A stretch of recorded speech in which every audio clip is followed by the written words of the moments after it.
O jornalista Michael Shellenberger, que revelou os chamados Twitter Files Brasil, documentos internos da rede social X, antigo Twitter, que mostram que o judiciário controlado por Alexandre de Moraes ordenou a censura e a perseguição de cidadãos brasileiros, comunicou pelas redes sociais que recorreu à Comissão Interamericana de Direitos Humanos da Organização dos Estados Americanos após começar a ser ele próprio também perseguido. Michael Shellenberger disse: "O Brasil se apresenta ao mundo como uma democracia liberal, mas não é. A Polícia Federal, a Suprema Corte e o Advogado-Geral da União estão censurando discursos legítimos, tentando banir jornalistas independentes e políticos de plataformas de redes sociais e podem me denunciar criminalmente por ter publicado informações legais e precisas nos Twitter Files Brasil. Hoje estou resistindo. Protocolei um pedido formal de liminar contra o governo brasileiro junto à Comissão Interamericana de Direitos Humanos, um órgão autônomo da Organização dos Estados Americanos, cuja missão é promover e proteger direitos humanos do hemisfério americano. Também fiz um apelo especial a Pedro Vaca Villarreal, relator especial para a liberdade de informação na CIDH. Meu caso é robusto. Os 2 relatórios da Polícia Federal, bem como o relatório da Advocacia Geral da União, sugerem que eu estou sendo investigado criminalmente e sob risco iminente de ser processado criminalmente por publicar informações completamente legais e precisas. O Brasil ainda é formalmente uma democracia, mas não deveria mais ser considerado uma democracia liberal. A guerra contra a liberdade de expressão, por parte da Suprema Corte brasileira e do presidente Lula, já foi longe demais. Na melhor das hipóteses, o Brasil é uma democracia iliberal. Na pior, caminha para o totalitarismo. Na petição, ao descrever quais direitos estão em risco, o jornalista apontou: minha liberdade de expressão, minha liberdade de manifestação, minha liberdade de viajar ao Brasil em segurança e minha liberdade de associação no Brasil. O jornalista explicou por que se considera em uma situação de risco, dizendo: o ministro da Suprema Corte, Alexandre de Moraes, está instrumentalizando a Polícia Federal como arma, inclusive contra mim, por publicar os Twitter Files Brasil.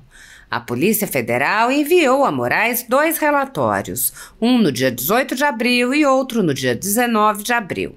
Os relatórios contêm uma gigantesca teoria da conspiração, sugerindo conexões e relacionamentos que simplesmente não existem.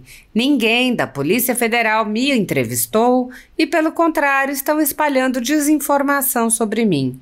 Os relatórios me individualizam e sugerem que há algo suspeito no fato de que eu só paguei por uma assinatura no X, que é para Elon Musk. Mas não há nada suspeito nisso. Eu estou pagando a Elon Musk, não o contrário. E como o próprio relatório da PF registra, Musk recebe uma porcentagem da renda advinda das pessoas que assinam meu conteúdo no X. Há 2 dias, o Advogado-Geral da União do Brasil sugeriu a existência de atividade ilegal, mas não mostrou nenhuma evidência de que eu ou os meus coautores, Eli Vieira e Davi Agape, mentimos ou apresentamos qualquer informação imprecisa ou ilegal nos Twitter Files Brasil. Ao contrário, o ofício de 6 páginas da AGU, que foi tornado público, afirma que eu divulguei trechos de decisões judiciais confidenciais em uma tentativa de desestabilizar o Estado democrático. Isso não é verdade. Nenhum dos Twitter Files Brasil continha decisões judiciais confidenciais. Os Twitter Files Brasil eram estritamente e-mails entre membros da equipe do Twitter. Não há um único caso em que tenhamos publicado decisões judiciais confidenciais. Mesmo se tivéssemos feito isso, a Constituição brasileira diz que a lei só pode restringir a publicidade de atos processuais quando exigido pela defesa da privacidade ou pelo interesse público. Neste caso, era imperativo que publicássemos os Twitter Files exatamente para proteger o direito do público à privacidade, à liberdade de expressão e à democracia. Além disso, o ataque a mim é altamente seletivo. Há anos, a imprensa brasileira vem publicando decisões judiciais confidenciais e não foram submetidos a uma investigação criminal tão ultrajante como a de que sou objeto. Finalmente, não há nenhuma lei que proíba tentar desestabilizar o Estado democrático com métodos não violentos. A lei proíbe apenas ataques violentos à democracia. Dessa forma, o advogado-geral da União está cometendo abuso de autoridade e agindo como legislador, usurpando as prerrogativas do Congresso brasileiro. Como foi escrito pelo jurista brasileiro André Marcilha, se o judiciário considerar que a revelação de documentos confidenciais dos Twitter Files por jornalistas é um ilícito, será um erro grave. Um erro que viola o direito mais básico da liberdade de imprensa. O interesse público prevalece sobre o sigilo. Sem isso, estamos todos nas mãos dos governos. Por se tratar de um estrangeiro, é possível que o caso de Michael Shellenberger receba alguma atenção da Comissão Interamericana de Direitos Humanos, já que o único caso em que essa comissão concedeu uma liminar relativa ao Brasil nos últimos anos foi quando envolveu um cidadão britânico.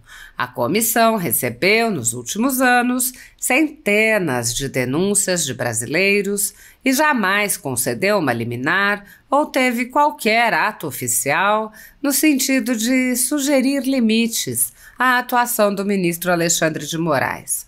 O desrespeito ao devido processo legal e a violação ao sistema acusatório são marcas dos inquéritos políticos conduzidos pelo ministro Alexandre de Moraes no Supremo Tribunal Federal e já foram denunciados pela ex-procuradora-geral da República, Raquel Dodge, que promoveu o arquivamento do inquérito das fake news, e também por inúmeros juristas, inclusive em livros como Inquérito do Fim do Mundo, Sereis como Deuses, Suprema Desordem, Juristocracia e Estado de Exceção no Brasil. O ministro Alexandre de Moraes já foi chamado de xerife pelo então colega Marco Aurélio Mello pelos excessos cometidos em seus inquéritos e o ministro Cássio Nunes Marques consignou em voto as violações de direitos nas prisões em massa ordenadas por Moraes. Apesar das constantes denúncias, o Senado brasileiro segue inerte, graças ao seu presidente Rodrigo Pacheco, que engaveta todos os pedidos de impeachment de ministros das Cortes Superiores que chegam às suas mãos.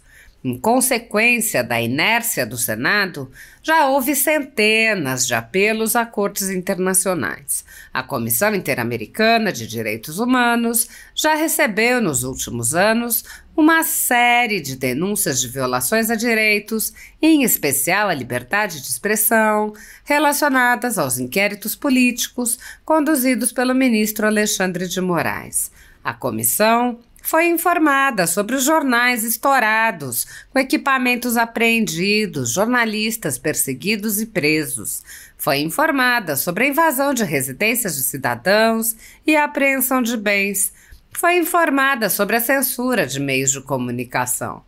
Foi informada sobre a prisão do deputado Daniel Silveira e não se manifestou durante os meses em que o parlamentar ficou preso preventivamente por crime de opinião, nem após sua condenação por palavras em um vídeo.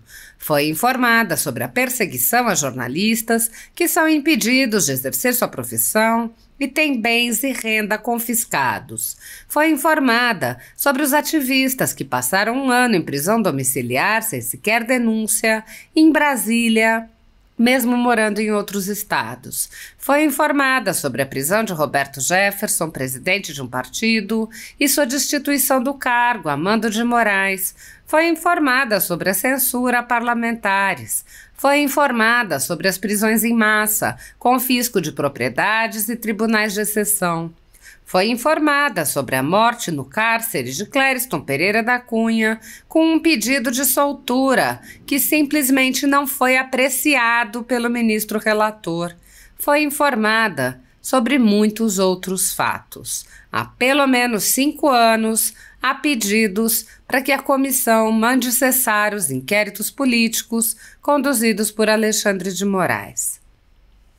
Em 2020, o ex-relator especial para a liberdade de expressão da Comissão Interamericana de Direitos Humanos, Edson Lanza, manifestou preocupação com a decisão de Alexandre de Moraes de censurar cidadãos nos inquéritos que conduz no Supremo Tribunal Federal.